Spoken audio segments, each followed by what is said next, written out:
from what I learned in this video and from the readings is that there is a, kind of like a 5-step process in your classroom management.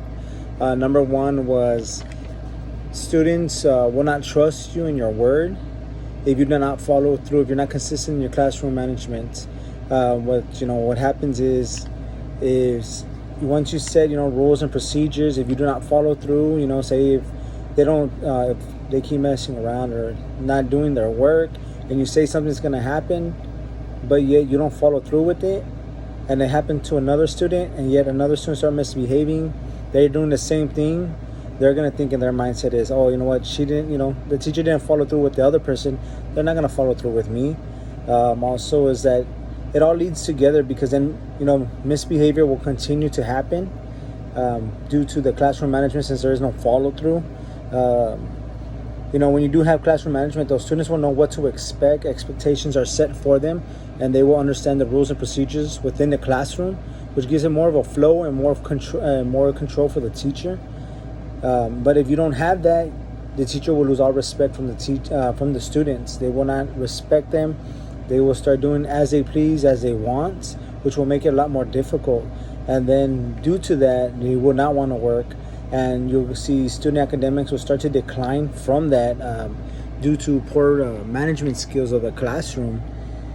Within the management skills, there is instructional preparations that they can do, which are your long range plans, which are just a curriculum guide that are provided for teachers to prepare for the whole school year. Within there is supplementary materials. You have skeleton plans, which are just a little shorter version of the long range plans, but they're not very detailed as the daily plans. You also have weekly time schedules. Also have daily lesson plans, which are provided more detail of what your everyday is going to be about, and which also can be broken up for the whole week, for that week, and just broken up throughout the day of what's going to happen, what you're going to do. You can also prepare a syllabus for the students. In contrast, if you don't provide a syllabus for the students, you also have preparing policy sheets, which is about the same thing, similar, but it's just used when there is no syllabus provided.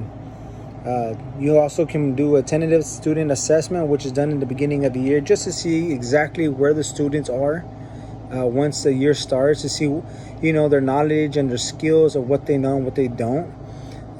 You would also be able to plan your homework policy.